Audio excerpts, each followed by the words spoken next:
আসসালামু আলাইকুম। ওয়ালাইকুম সালাম। মা জননী, আসলে আমরা বেশ কয়েকদিন যাবত চেষ্টা করছিলাম আপনার একটি সাক্ষাৎকার নেয়ার জন্য, কিন্তু বিশেষ কারণে হয়তো আপনি আমাদেরকে সময় দিতে পারেননি। আজকে আপনি আমাদেরকে সময় দিয়েছেন, এই জন্য আমরা এবং আমাদের চ্যানেলের সকল দর্শক কৃতজ্ঞ। হ্যাঁ, আসলে আমি সবসময় পর্দার আড়ালে থাকি আর সবসময় বিভিন্ন মানুষের সমস্যা সমাধানের জন্য তদবির নিয়ে ব্যস্ত থাকি, তাই আপনাদের এতদিন সময় দিতে পারিনি। যা বলার একটু তাড়াতাড়ি বলবেন, ভিতরে লোক বসা, তারা অনেক দূর দূরান্ত থেকে আসছে।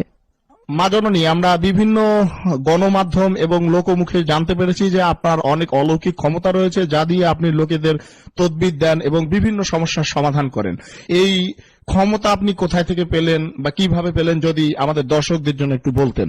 আমার বাবা মারা যান। আমার বাবার ভীষণ ইচ্ছা ছিল আমি যেন হাফেজা হই, তাই আল্লাহর অশেষ রহমতে মাত্র 7 বছর বয়সে আমি কুরআন খতম দেই। এরপর আমার 11 বছর বয়সে একদিন একজন আলেম জিনের সাথে আমার স্বপ্নযোগে সাক্ষাৎ হয়। তিনি আমাকে মানবতার সেবা করার জন্য আধ্যাত্মিক শিক্ষা ও জ্ঞান দান করেন। তারপর 12 বছর বয়স থেকে আজ অবধি মানবতার সেবায় কাজ করে যাচ্ছি। আপনি আসলে কি কি বিষয়ে তদবির দিয়ে থাকেন? যদি কোনো ছেলে বা মেয়ে কাউকে মন থেকে সত্যি ভালোবাসে, আমি চ্যালেঞ্জ করে বলতে পারি 48 ঘন্টার মধ্যেই সেই ছেলে বা মেয়ে ছুটে আসবে তার কাছে। কারো স্বামী বা স্ত্রীর মধ্যে যদি কোনো পরকীয়ার কারণে সংসারে অশান্তি হয়, 24 ঘন্টার ভিতরে সেই সংসারের সকল অশান্তি দূর করে শান্তি ফিরিয়ে দিব ইনশাআল্লাহ। এছাড়াও কারো সন্তান অবাধ্য হলে তাকে বাধ্য করা, কারো বিদেশ যাত্রায় যে কোনো ধরনের বাধা থাকলে 1 সপ্তাহের ভিতরে সব সমস্যার সমাধান করে দিব। আজ পর্যন্ত অগণিত প্রবাসী আমার দেয়া লটারির নম্বর কেটে লটারি বিজয়ী হয়েছেন এবং তাদের ভাগ্য পরিবর্তন হয়েছে। এই যে লটারি বিজয়ী হয়েছে, হ্যাঁ, এরকম কি কোনো প্রমাণ আপনার কাছে আছে? হ্যাঁ, অবশ্যই আছে। এবং যারা লটারি বিজয়ী হয়েছেন তারাও স্বীকারোক্তি দিয়েছেন, এরকম বিভিন্ন ভিডিও আছে। আমি আগে আসছিলাম শ্বাসকষ্টের জন্য, এই পানি ভরা তেল ভরা নিয়েছি, আমি নিজে খাইছি, উপকার হয়েছে, ভালো হয়েছে। আমি প্রথমে আসছি, আমার প্রচুর পরিমাণে শ্বাসকষ্ট ছিল। প্রতিদিন ইনহেলার নেওয়া লাগছে, তাছাড়া চলছে না আর কি। জেনে গেছি আমার এটা নেওয়া লাগছে, তারপরে আসছি।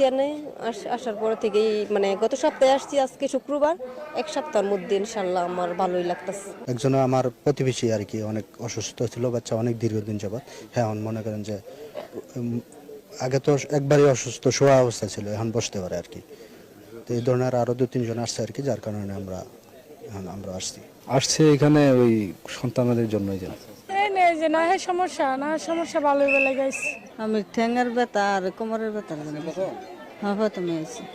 এখানে শুনছি সবাই আসলে নাকি যেটা এই অসুস্থতা থাকে এটা নাকি ভালো হয়ে আসে। মা জননী, এইসব কাজের জন্য আপনি আসলে কত হাদিয়া নেন? আমি এই কাজ করে 1 পয়সাও নেই না।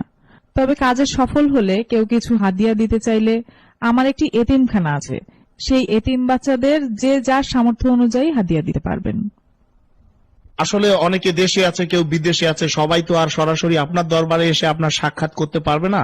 তাই আপনার সাথে সরাসরি কথা বলার কি কোনো ওয়ে আছে বা রাস্তা আছে, বুদ্ধি আছে এরকম? আমার সাথে সরাসরি মোবাইলে কথা বলেও তদবির নিতে পারবেন।